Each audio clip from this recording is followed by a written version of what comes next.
T was when curiosity about Gatsby was at its highest, that the lights in his house failed to go on one Saturday night, and, as obscurely as it had begun, his career as Trimalchio was over. Only gradually did I become aware that the automobiles, which turned expectantly into his drive, stayed for just a minute and then drove sulkily away. Wondering if he were sick, I went over to find out. An unfamiliar butler with a villainous face squinted at me suspiciously from the door. "Is Mr. Gatsby sick?"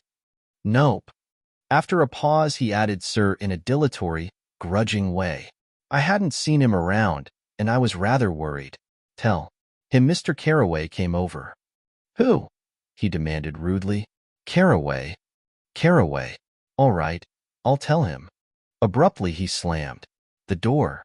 My Finn informed me that Gatsby had dismissed every servant in his house a week ago and replaced them with half a dozen others who never went into West Egg Village to be bribed by the tradesmen, but ordered moderate supplies over the telephone.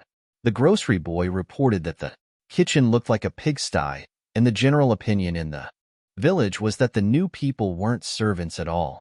Next day, Gatsby called me on the phone. "Going away?" I inquired.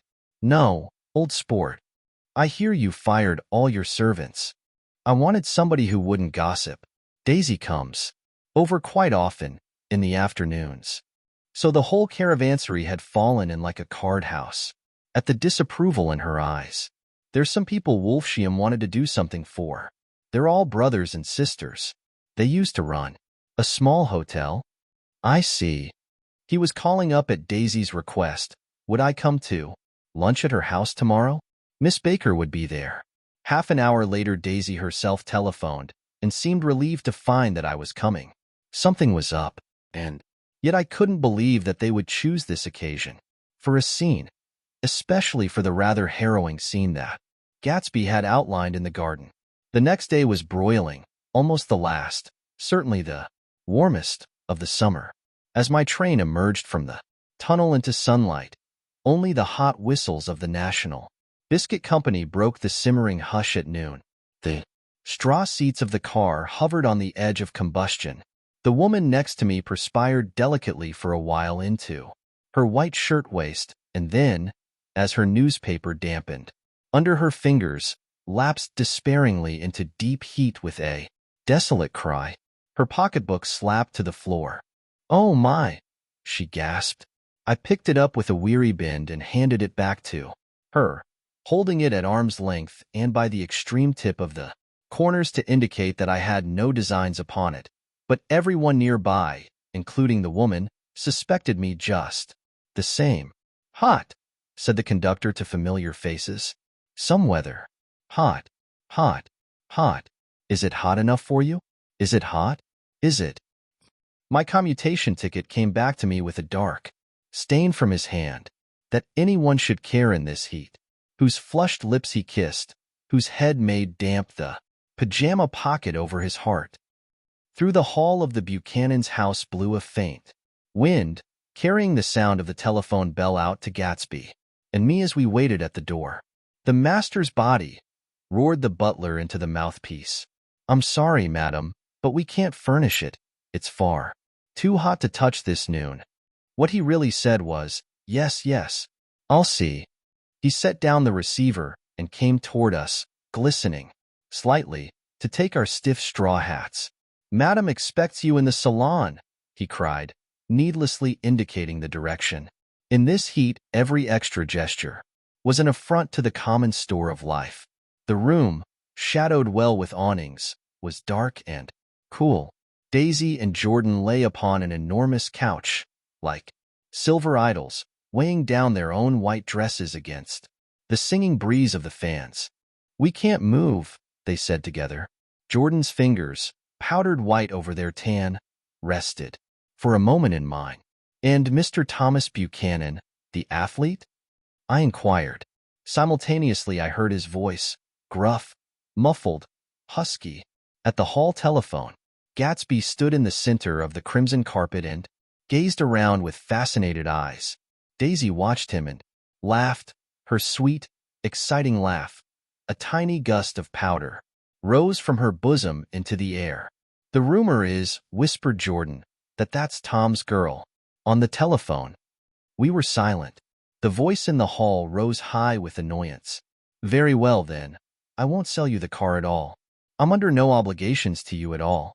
And as for your bothering me about it at lunchtime, I won't stand that at all." "Holding down the receiver," said Daisy cynically. "No, he's not," I assured her. "It's a bona fide deal. I happen to know about it." Tom flung open the door, blocked out its space for a moment with his thick body, and hurried into the room. "Mr. Gatsby." He put out his broad, flat hand with well-concealed dislike. "I'm glad to see you, sir." Nick, "Make us a cold drink," cried Daisy.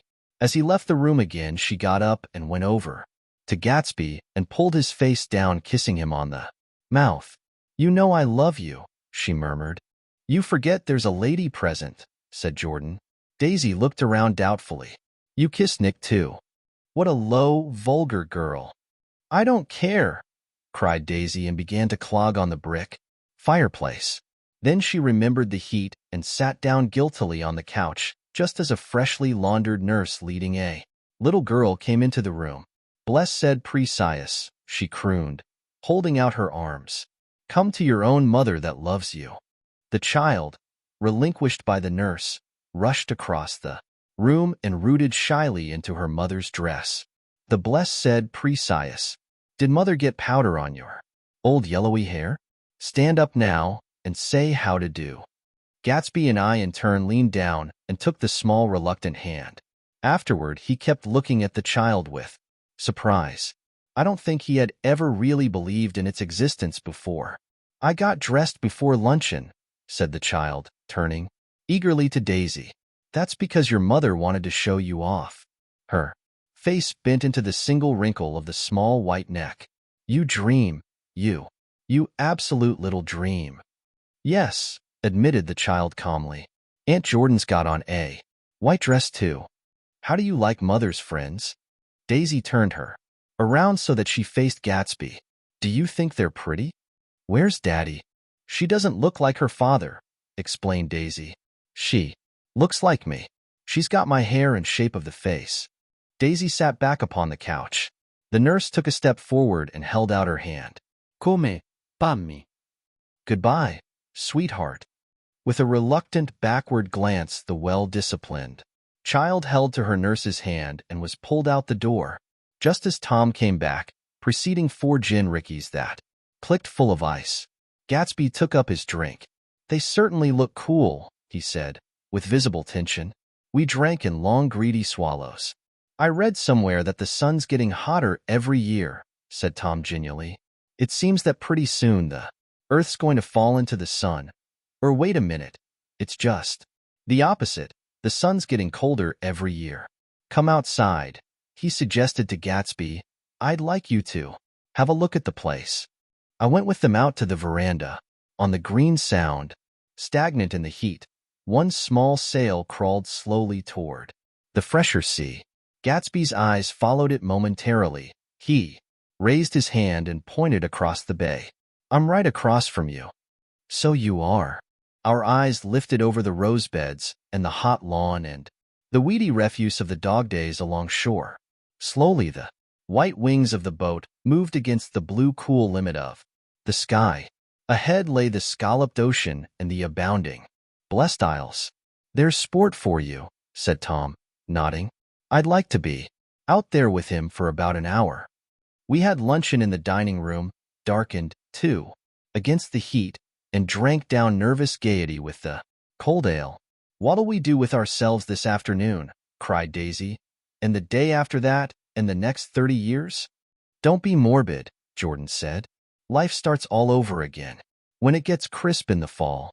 "But it's so hot," insisted Daisy, on the verge of tears, "and everything's so confused. Let's all go to town." Her voice struggled on through the heat, beating against it, molding its senselessness into forms.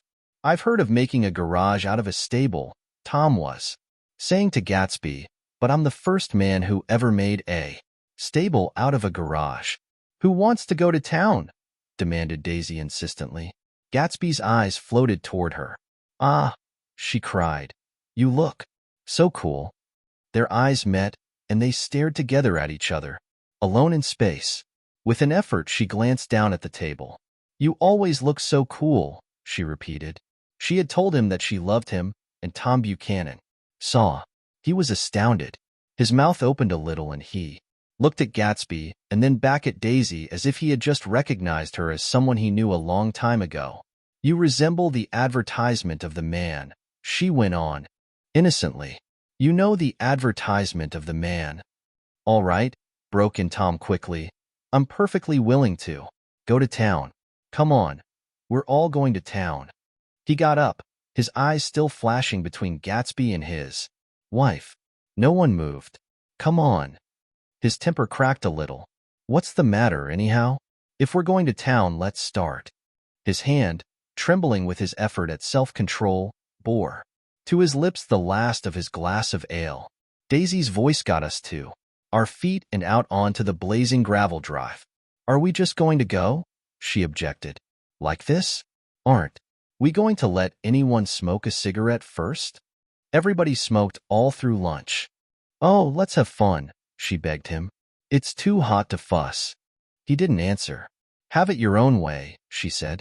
Come on, Jordan. They went upstairs to get ready while we three men stood there shuffling the hot pebbles with our feet. A silver curve of the moon hovered already in the western sky. Gatsby started to speak, changed his mind, but not before Tom wheeled and faced him expectantly. Have you got your stables here? Asked Gatsby with an effort. About a quarter of a mile down the road. Oh. A pause. I don't see the idea of going to town, broke out Tom savagely. Women get these notions in their heads. Shall we take anything to drink? Called Daisy from an upper window. I'll get some whiskey, answered Tom. He went inside. Gatsby turned to me rigidly. I can't say anything in his house, old sport. She's got an indiscreet voice, I remarked. It's full of. I hesitated. Her voice is full of money, he said suddenly. That was it. I'd never understood before. It was full of money. That was the inexhaustible charm that rose and fell. In it, the jingle of it, the cymbal song of it. High in a white palace, the king's daughter, the golden girl. Tom came out of the house wrapping a quart bottle in a towel, followed by Daisy and Jordan wearing small tight hats of metallic cloth and carrying light capes over their arms. Shall we all go in my car? Suggested Gatsby. He felt the hot, green leather of the seat. I ought to have left it in the shade. Is it standard shift? Demanded Tom. Yes. Well, you take my coupe and let me drive your car to town. The suggestion was distasteful to Gatsby. I don't think there's much gas, he objected. Plenty of gas, said Tom boisterously. He looked at the gauge. And if it runs out, I can stop at a drugstore. You can buy anything at a drugstore nowadays. A pause followed this apparently pointless remark. Die. SY looked at Tom frowning and an indefinable expression, at once definitely unfamiliar and vaguely recognizable, as if I had only heard it described in words, passed over Gatsby's face. Come on, Daisy, said Tom, pressing her with his hand toward Gatsby's car. I'll take you in this circus wagon. He opened the door, but she moved out from the circle of his arm. You take Nick and Jordan. We'll follow you in the coupe. She walked close to Gatsby, touching his coat with her hand. Jordan and Tom and I got into the front seat of Gatsby's car. Tom pushed the unfamiliar gears tentatively and we shot off into the oppressive heat, leaving them out of sight. Behind. Did you see that? Demanded Tom. See what? He looked at me keenly, realizing that Jordan and I must have known all along. You think I'm pretty dumb, don't you? He suggested. Perhaps I am, but I have almost a second sight, sometimes that tells me what to do. Maybe you don't believe that, but science. He paused. The immediate contingency overtook him, pulled him back from the edge of the theoretical abyss. I've made a small investigation of this fellow, he continued. I could have gone deeper if I'd known. Do you mean you've been to a medium? Inquired Jordan humorously. What? Confused, he stared at us as we laughed. A medium? About Gatsby. About Gatsby. No, I haven't. I said I'd been making a small investigation of his past. And you found he was an Oxford man, said Jordan, helpfully. An Oxford man. He was incredulous. Like hell he is. He wears a pink suit. Nevertheless, he's an Oxford man. Oxford, New Mexico, snorted Tom contemptuously, or something like that. Listen, Tom, if you're such a snob, why did you invite him to lunch? Demanded Jordan crossly. Daisy invited him. She knew him before we were married. God knows where. We were all irritable now with the fading ale and, aware of it, we drove for a while in silence. Then as Dr. T.J. Eckelberg's faded eyes came into sight down the road, I remembered Gatsby's caution about gasoline. We've got enough to get us to town, said Tom. But there's a garage right here, objected Jordan. I don't want to get stalled in this baking heat. Tom threw on both brakes impatiently, and we slid to an abrupt, dusty stop under Wilson's sign. After a moment, the proprietor emerged from the interior of his establishment and gazed hollow-eyed at the car. Let's have some gas, cried Tom roughly. What do you think we stopped for? To admire the view?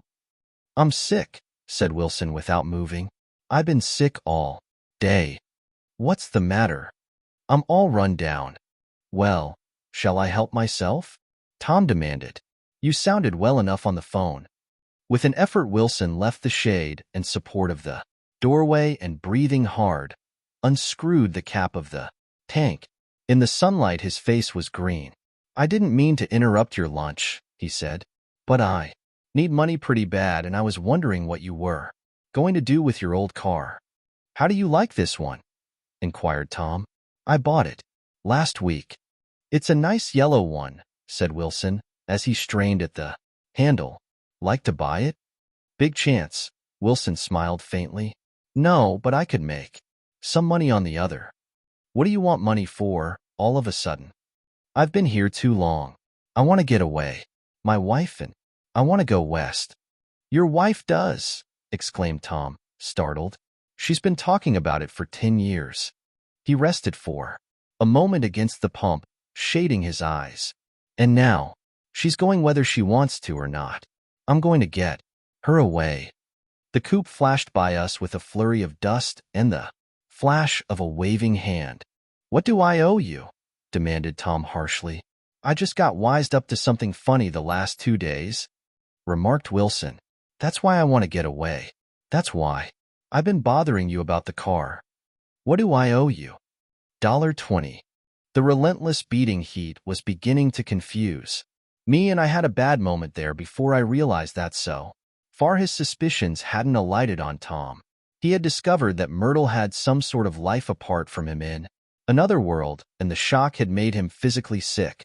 I stared at him and then at Tom, who had made a parallel discovery less than an hour before, and it occurred to me that there was no difference between men in intelligence or race so profound as the difference between the sick and the well.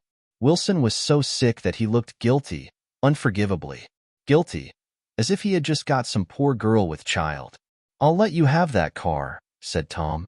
I'll send it over tomorrow afternoon. That locality was always vaguely disquieting, even in the broad glare of afternoon, and now I turned my head as though I had been warned of something behind. Over the ash heaps, the giant eyes of Dr. T.J. Eckelberg kept their vigil, but I perceived, after a moment, that other eyes were regarding us with peculiar intensity from less than 20 feet away. In one of the windows over the garage, the curtains had been moved aside a little, and Myrtle Wilson was peering down at the car.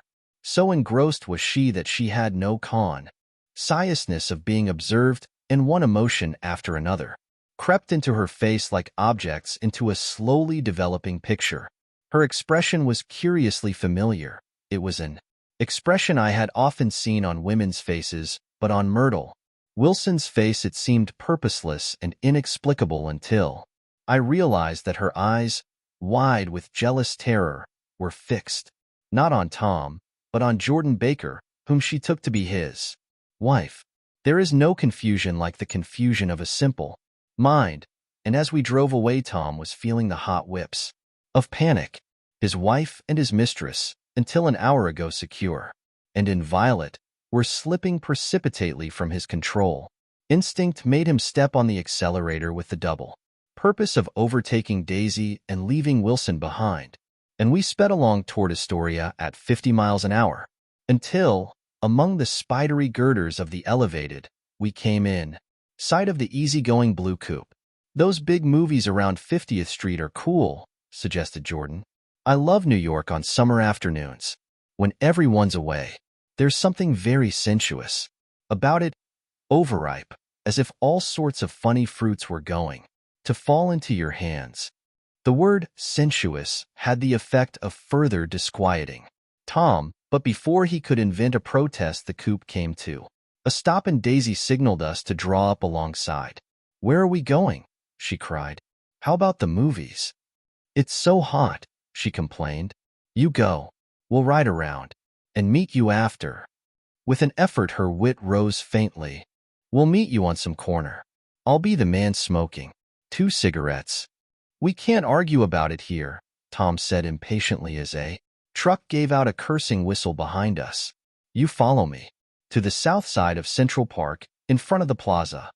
Several times he turned his head and looked back for their car, and if the traffic delayed them he slowed up until they came into sight. I think he was afraid they would dart down a side street and out of his life forever. But they didn't, and we all took the less explicable step of engaging the parlor of a suite in the Plaza Hotel. The prolonged and tumultuous argument that ended by herding us into that room eludes me, though I have a sharp physical memory that, in the course of it, my underwear kept climbing like a damp snake around my legs and intermittent beads of sweat raced cool across my back. The notion originated with Daisy's suggestion that we hire 5 bathrooms and take cold baths, and then assumed more tangible form as a place to have a mint julep. Each of us said over and over that it was a crazy idea. We all talked at once to a baffled clerk and thought, or pretended to think, that we were being very funny. The room was large and stifling, and though it was already 4 o'clock, opening the windows admitted only a gust of hot shrubbery from the park. Daisy went to the mirror and stood with her back to us, fixing her hair. "It's a swell suite," whispered Jordan respectfully, and everyone laughed. "Open another window," commanded Daisy, without turning around. "There aren't any more." "Well, we'd better telephone for an axe." "The thing to do is to forget about the heat," said Tom impatiently. "You make it 10 times worse by crabbing about it." He unrolled the bottle of whiskey from the towel and put it on the table. "Why not let her alone, old sport?" remarked Gatsby. "You're the one that wanted to come to town." There was a moment of silence. The telephone book slipped from its nail and splashed to the floor, whereupon Jordan whispered, "Excuse me," but this time no one laughed. "I'll pick it up," I offered. "I've got it." Gatsby examined the parted string, muttered, "Hum," in an interested way, and tossed the book on a chair. "That's a great expression of yours, isn't it?" said Tom sharply. "What is all this old sport business? Where'd you pick that up?" "Now see here, Tom," said Daisy, turning around from the mirror. "If you're going to make personal remarks, I won't stay here a minute. Call up and order some ice for the mint julep." As Tom took up the receiver, the compressed heat exploded into sound, and we were listening to the portentous chords of Mendelssohn's Wedding March from the ball room below. "Imagine marrying anybody in this heat," cried Jordan dismally. "Still, I was married in the middle of June," Daisy remembered. "Louisville in June. Somebody fainted." "Who was it fainted, Tom?" "Biloxi," he answered shortly. "A man named Biloxi. Biloxi, and he made boxes, that's a fact, and he was from Biloxi, Tennessee. They carried him into my house," appended Jordan, "because we lived just 2 doors from the church. And he stayed 3 weeks, until Daddy told him he had to get out." The day after he left, Daddy died. After a moment, she added. As if she might have sounded irreverent, there wasn't any connection. I used to know a Bill Biloxi from Memphis, I remarked. That was his cousin. I knew his whole family history. Before he left, he gave me an aluminum putter that I use today. The music had died down as the ceremony began, and now a long cheer floated in at the window, followed by intermittent cries of yeah, EA, EA, and finally by a burst of jazz as the dancing began. We're getting old, said Daisy. If we were young, we'd rise and dance. Remember Biloxi, Jordan warned her. Where'd you know him, Tom? Biloxi? He concentrated with an effort. I didn't know him. He was a friend of Daisy's. He was not, she denied. I'd never seen him before. He came down in the private car. Well, he said he knew you. He said he was raised in Louisville. Asa Bird brought him around at the last minute and asked if we had room for him. Jordan smiled. He was probably bumming his way home. He told me he was president of your class at Yale. Tom and I looked at each other blankly. Biloxi? First place, we didn't have any president. Gatsby's foot beat a short, restless tattoo, and Tom eyed him suddenly. By the way, Mr. Gatsby, I understand you're in Oxford. Man. Not exactly. Oh, yes, I understand you went to Oxford. Yes, I went there. A pause. Then Tom's voice, incredulous and insulting.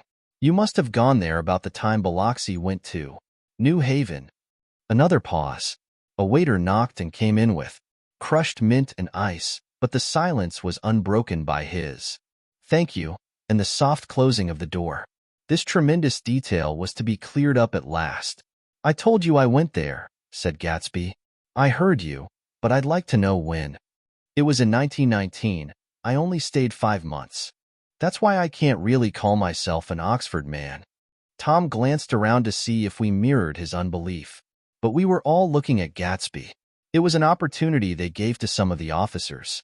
After the armistice, he continued, we could go to any of the universities in England or France. I wanted to get up and slap him on the back.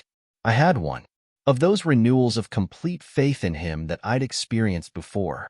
Daisy rose, smiling faintly, and went to the table.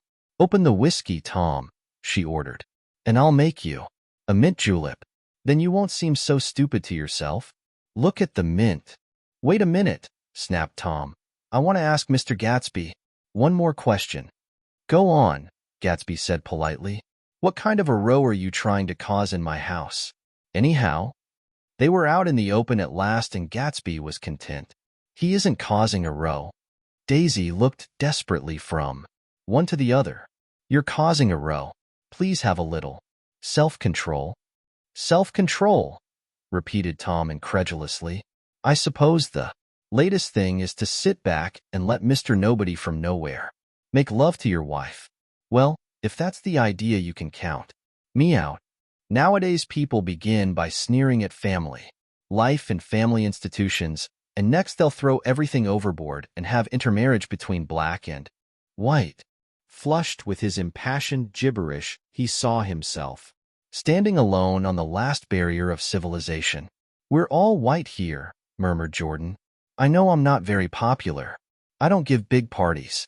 I suppose you've got to make your house into a pigsty in order to have any friends in the modern world. Angry as I was, as we all were, I was tempted to laugh. Whenever he opened his mouth, the transition from libertine to prig was so complete. I've got something to tell you, old sport, began Gatsby. But Daisy guessed at his intention. Please don't, she interrupted helplessly.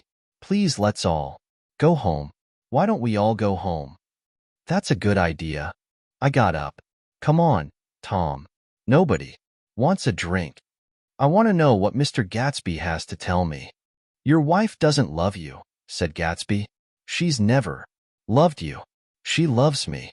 You must be crazy, exclaimed Tom automatically. Gatsby sprang to his feet, vivid with excitement. She never loved you. Do you hear? He cried. She only married you because I was poor and she was tired of waiting for me.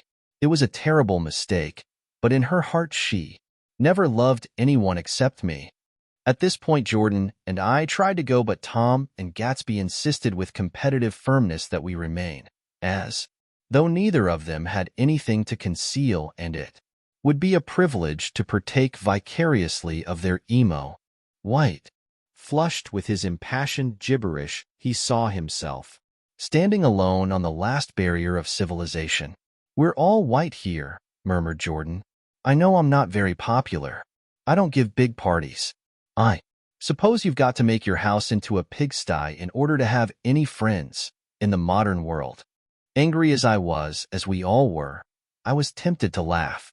Whenever he opened his mouth, the transition from libertine to prig was so complete.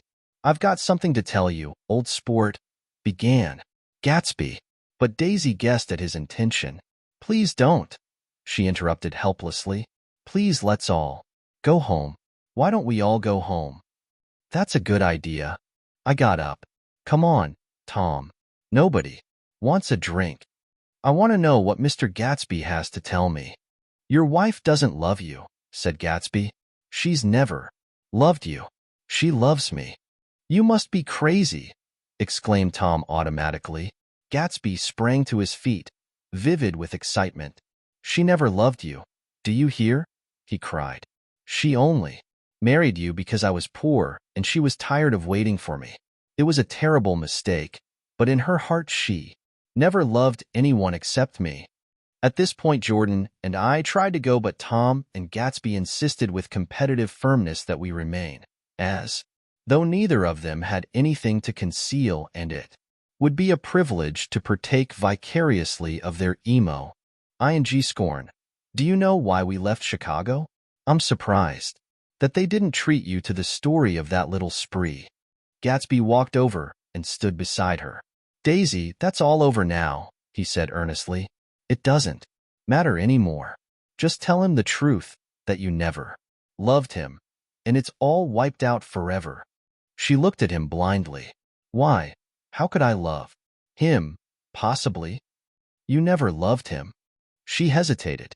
Her eyes fell on Jordan and me with a sort of appeal, as though she realized at last what she was doing, and as though she had never, all along, intended doing anything at all. But it was done now. It was too late. "I never loved him," she said, with perceptible reluctance. "Not at Kapiolani," demanded Tom suddenly. "No." From the ballroom beneath, muffled and suffocating, chords were drifting up on hot waves of air.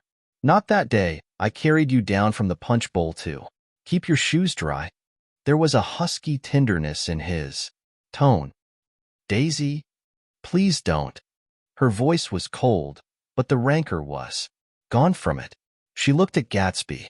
"There, Jay," she said, but her hand as she tried to light a cigarette was trembling. Suddenly she threw the cigarette and the burning match on the carpet. "Oh, you want too much," she cried to Gatsby. "I love you. Now, isn't that enough? I can't help what's past." She began to sob helplessly. "I did love him once, but I loved you too." Gatsby's eyes opened and closed. "You loved me too?" he repeated. "Even that's a lie," said Tom savagely. "She didn't know. You were alive. Why, there are things between Daisy and me that you'll never know, things that neither of us can ever forget." The words seemed to bite physically into Gatsby. "I want to speak to Daisy alone," he insisted. "She's all excited now." "Even alone I can't say I never loved Tom," she admitted, in a pitiful voice. "It wouldn't be true." "Of course it wouldn't," agreed Tom. She turned to her husband. "As if it mattered to you," she said. "Of course it matters. I'm going to take better care of you from now on." "You don't understand," said Gatsby, with a touch of panic. "You're not going to take care of her anymore." "I'm not." Tom opened his eyes wide and laughed. He could afford to control himself now. "Why's that?" "Daisy's leaving you." "Nonsense." "I am, though," she said with a visible effort. "She's not leaving me." Tom's words suddenly leaned down over Gatsby. Certainly not for a common swindler who'd have to steal the ring he put on her finger. I won't stand this, cried Daisy. Oh, please let's get out. Who are you anyhow? Broke out Tom. You're one of that bunch that hangs around with Meyer Wolfsheim. That much I happen to know. I've made a little investigation into your affairs, and I'll carry it further tomorrow. You can suit yourself about that, old sport, said Gatsby, steadily. I found out what your drugstores were. He turned to us and spoke rapidly. He and this Wolfsheim bought up a lot of side street drugstores here and in Chicago and sold grain alcohol over the counter. That's one of his little stunts. I picked him for a bootlegger the first time I saw him, and I wasn't far wrong. What about it? Said Gatsby politely. I guess your friend Walter Chase wasn't too proud to come in on it. And you left him in the lurch, didn't you? You let him go to jail for a month over in New Jersey. God, you ought to hear Walter on the subject of you. He came to us dead broke. He was very glad to pick up some money, old sport. Don't you call me old sport, cried Tom. Gatsby said, nothing. Walter could have you up on the betting laws too. But Wolfsheim scared him into shutting his mouth. That unfamiliar yet recognizable look was back again in Gatsby's face.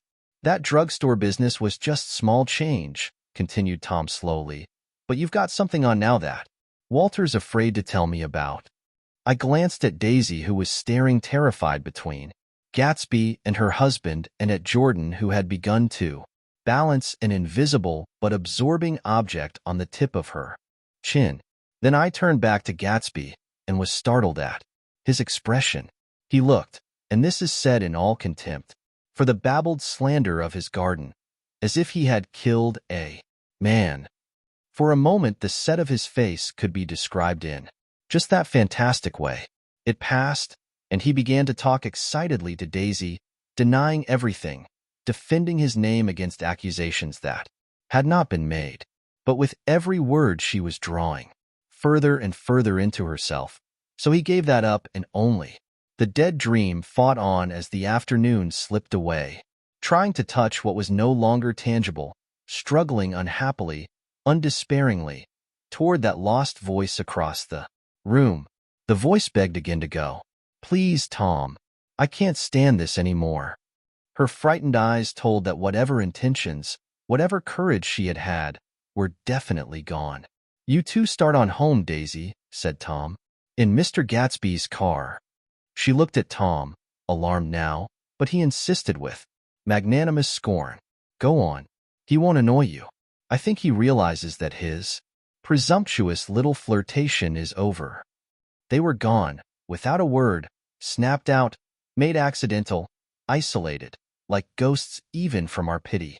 After a moment Tom got up and began wrapping the unopened bottle of whiskey in the towel. Want any of this stuff, Jordan? Nick? I didn't answer. Nick? He asked again. What? Want any? No. I just remembered that today's my birthday. I was 30. Before me stretched the portentous, menacing road of a new decade. It was 7 o'clock when we got into the coupe with him and started for Long Island. Tom talked incessantly, exulting and laughing, but his voice was as remote from Jordan and me as the foreign clamor on the sidewalk or the tumult of the elevated overhead. Human sympathy has its limits, and we were content to let all their tragic arguments fade, with the city lights behind. 30, the promise of a decade, of loneliness, a thinning list of single men to know, a thinning briefcase of enthusiasm, thinning hair. But there was Jordan beside me who, unlike Daisy, was too wise ever to carry well-forgotten dreams from age to age. As we passed over the dark bridge, her wan face fell lazily against my coat's shoulder, and the formidable stroke of 30 died away with the reassuring pressure of her hand. So we drove on toward death through the cooling twilight. The young Greek, Michaelis, who ran the coffee joint beside the ash heaps, was the principal witness at the inquest. He had slept through the heat until after 5, when he strolled over to the garage and found George Wilson sick in his office, really sick, pale as his own pale hair and shaking all over. Michaelis advised him to go to bed, but Wilson refused, saying that he'd miss a lot of business if he did.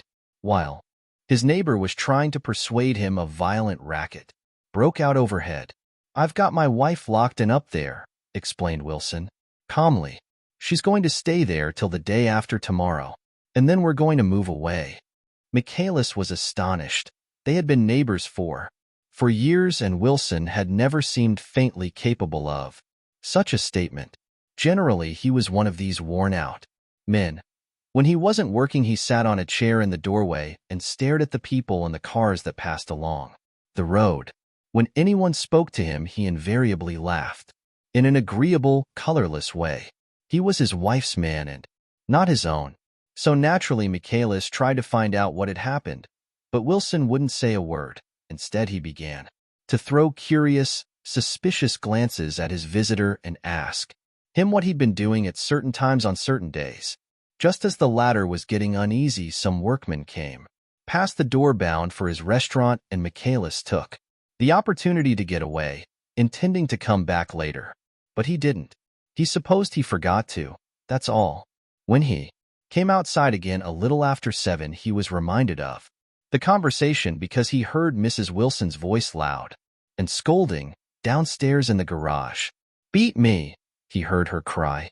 "Throw me down and beat me, you dirty little coward." A moment later, she rushed out into the dusk, waving her hands and shouting. Before he could move from his door, the business was over. The death car, as the newspapers called it, didn't stop. It came out of the gathering darkness, wavered tragically for a moment, and then disappeared around the next bend. Michaelis wasn't even sure of its color. He told the first policeman that it was light green. The other car, the one going toward New York, came to rest 100 yards beyond, and its driver hurried back to where Myrtle Wilson, her life violently extinguished, knelt in the road and mingled her thick, dark blood with the dust.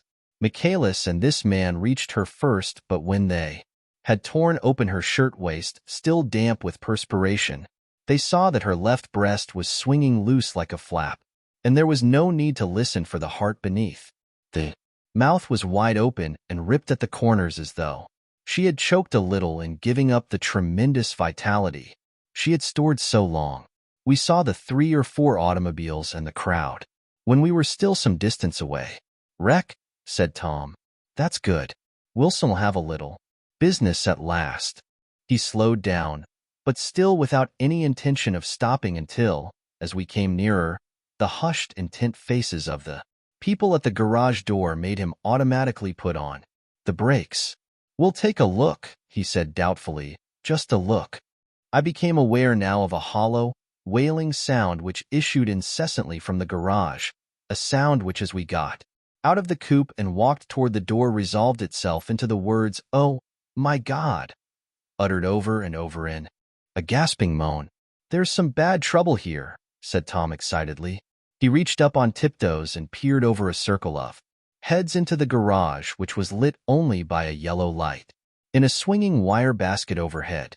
Then he made a harsh sound in his throat, and with a violent thrusting movement of his powerful arms pushed his way through.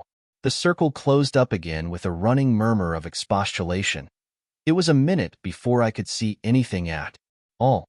Then new arrivals disarranged the line, and Jordan and I were pushed suddenly inside. Myrtle Wilson's body wrapped in a blanket and then in another blanket, as though she suffered from a chill in the hot night, lay on a work table by the wall, and Tom, with his back to us, was bending over it, motionless. Next to him stood a motorcycle policeman taking down names, with much sweat and correction, in a little book. At first I couldn't find the source of the high, groaning words that echoed clamorously through the bare garage. Then I saw Wilson standing on the raised threshold of his office, swaying back and forth and holding to the doorposts with both hands. Some man was talking to him in a low voice and attempting from time to time to lay a hand on his shoulder, but Wilson neither heard nor saw. His eyes would drop slowly from the swinging light to the laden table by the wall, and then jerk back to the light again, and he gave out incessantly his high, horrible call. "Oh, my God! Oh, my God! Oh, God! Oh, my God!"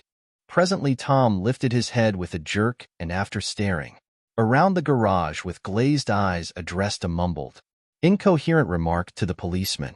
Maybe. The policeman was saying, "Oh, no, R," corrected the man, Imavro. "Listen to me," muttered Tom fiercely. "R," said the policeman. "Oh, gee, gee." He looked up as Tom's broad hand fell sharply on his shoulder. "What you want, fella? What happened? That's what I want to know." "Auto hit her. Instantly killed." "Instantly killed," repeated Tom, staring. "She ran out Ina Road. Son of a bitch didn't even stop us. Car." "There was 2 cars," said Michaelis. "One comin', one goin', see?" "Going where?" asked the policeman keenly. "One going each way." "Well, his hand rose toward the blankets but stopped halfway and fell to his side. She ran out there and the one comin' from York knock right into her going 30 or 40 miles an hour." "What's the name of this place here?" demanded the officer. "Hasn't got any name." A pale, well-dressed Negro stepped near. "It was a yellow car," he said. "Big yellow car. New." "See the accident?" asked the policeman. "No, but the car passed me down the road, going faster in 40, going 50, 60. Come here, and let's have your name. Look out now. I want to get his name." Some words of this conversation must have reached Wilson swaying in the office door, for suddenly a new theme found voice among his gasping cries. "You don't have to tell me what kind of car it was. I know what kind of car it was." Watching Tom, I saw the wad of muscle back of his shoulder tighten under his coat. He walked quickly over to Wilson and, standing in front of him, seized him firmly by the upper arms. "You've got to pull yourself together," he said with soothing gruffness. Wilson's eyes fell upon Tom. He started up on his tiptoes, and then would have collapsed to his knees had not Tom held him upright. "Listen," said Tom, shaking him a little. "I just got here a minute ago, from New York. I was bringing you that coupe we've been talking about. That yellow car I was driving this afternoon wasn't mine. Do you hear? I haven't seen it all afternoon." Only the Negro and I were near enough to hear what he said, but the policeman caught something in the tone and looked over with truculent eyes. "What's all that?" he demanded. "I'm a friend of his." Tom turned his head but kept his hands firm on Wilson's body. "He says he knows the car that did it. It was a yellow car." Some dim impulse moved the policeman to look suspiciously at Tom. "And what color's your car?" "It's a blue car, a coupe." "We've come straight from New York," I said. Someone who had been driving a little behind us confirmed this, and the policeman turned away. "Now, if you'll let me have that name again, correct." Picking up Wilson like a doll, Tom carried him into the office, set him down in a chair, and came back. "If somebody'll come here and sit with him," he snapped authoritatively. He watched while the 2 men standing closest glanced at each other and went unwillingly into the room. Then Tom shut the door on them and came down the single step, his eyes avoiding the table. As he passed close to me, he whispered, "Let's get out," self-consciously, with his authoritative arms breaking the way. We pushed through the still gathering crowd, passing a hurried doctor, case in hand, who had been sent for in Wild Hope half an hour ago. Tom drove slowly until we were beyond the bend. Then his foot came down hard, and the coupe raced along through the night. In a little while, I heard a low, husky sob and saw that the tears were overflowing down his face. "The goddamn coward," he whimpered. "He didn't even stop his car." The Buchanan's house floated suddenly toward us, through the dark, rustling trees. Tom stopped beside the porch and looked up at the second floor where 2 windows bloomed with light among the vines. "Daisy's home," he said. As we got out of the car, he glanced at me and frowned slightly. "I ought to have dropped you in West Egg, Nick. There's nothing we can do tonight." A change had come over him, and he spoke gravely and with decision. As we walked across the moonlight gravel to the porch, he disposed of the situation in a few brisk phrases. "I'll telephone for a taxi to take you home, and while you're waiting, you and Jordan better go in the kitchen and have them get you some supper, if you want any." He Open the door. Come in. No thanks. But I'd be glad if you'd order me the taxi. I'll wait outside. Jordan put her hand on my arm. Won't you come in, Nick? No thanks. I was feeling a little sick and I wanted to be alone. But Jordan lingered for a moment more. It's only 9:30, she said. I'd be damned if I'd go in. I'd had enough of all of them. For one day, and suddenly that included Jordan too. She must have seen something of this in my expression, for she turned abruptly away and ran up the porch steps into the house. I sat down for a few minutes with my head in my hands, until I heard the phone taken up inside and the butler's voice calling a taxi. Then I walked slowly down the drive away from the house, intending to wait by the gate. I hadn't gone 20 yards when I heard my name, and Gatsby stepped from between two bushes into the path. I must have felt pretty weird by that time, because I could think of nothing except the luminosity of his pink suit under the moon. What are you doing? I inquired. Just standing here, old sport. Somehow, that seemed a despicable occupation. For all I knew, he was going to rob the house in a moment. I wouldn't have been surprised to see sinister faces, the faces of Wolfsheim's people, behind him in the dark shrubbery. Did you see any trouble on the road? He asked after a minute. Yes. He hesitated. Was she killed? Yes. I thought so. I told Daisy I thought so. It's better that the shock should all come at once. She stood it pretty well. He spoke as if Daisy's reaction was the only thing that mattered. I got to West Egg by a side road, he went on, and left the car in my garage. I don't think anybody saw us, but of course, I can't be sure. I disliked him so much by this time that I didn't find it necessary to tell him he was wrong. Who was the woman? He inquired. Her name was Wilson. Her husband owns the garage. How the devil did it happen? Well, I tried to swing the wheel. He broke off, and suddenly I guessed at the truth. Was Daisy driving? Yes, he said after a moment. But of course I'll say I was. You see, when we left New York, she was very nervous, and she thought it would steady her to drive. And this woman rushed out at us just as we were passing a car coming the other way. It all happened in a minute, but it seemed to me that she wanted to speak to us, thought we were somebody. She knew. Well, first Daisy turned away from the woman toward the other car, and then she lost her nerve and turned back. The second my hand reached the wheel, I felt the shock. It must have killed her instantly. It ripped her open. Don't tell me, old sport. He winced. Anyhow, Daisy stepped on it. I tried to make her stop, but she couldn't, so I pulled on the emergency brake. Then she fell over into my lap and I drove on. She'll be all right tomorrow, he said presently. I'm just going to wait here and see if he tries to bother her about that unpleasantness this afternoon. She's locked herself into her room, and if he tries any brutality, she's going to turn the light out and on again. He won't touch her, I said. He's not thinking about her. I don't trust him, old sport. How long are you going to wait? All night if necessary. Anyhow, till they all go to bed. A new point of view occurred to me. Suppose Tom found out that Daisy had been driving. He might think he saw a connection in it. He might think anything. I looked at the house.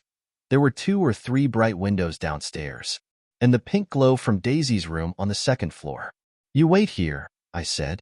I'll see if there's any sign of a commotion.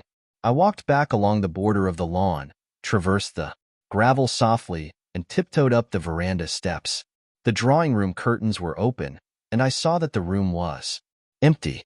Crossing the porch where we had dined that June night 3 months before, I came to a small rectangle of light which I guessed was the pantry window. The blind was drawn, but I found a rift at the sill. Daisy and Tom were sitting opposite each other at the kitchen table with a plate of cold fried chicken between them and 2 bottles of ale.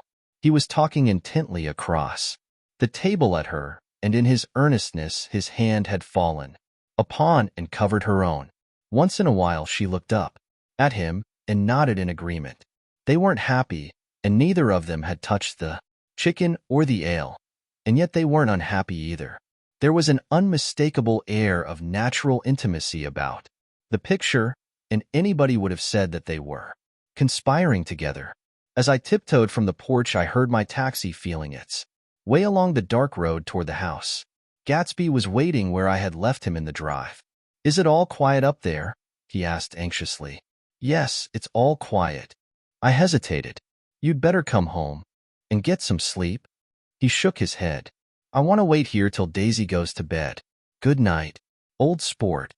He put his hands in his coat pockets and turned back eagerly to his scrutiny of the house, as though my presence marred the sacredness of the vigil. So I walked away and left him standing there in the moonlight, watching over nothing.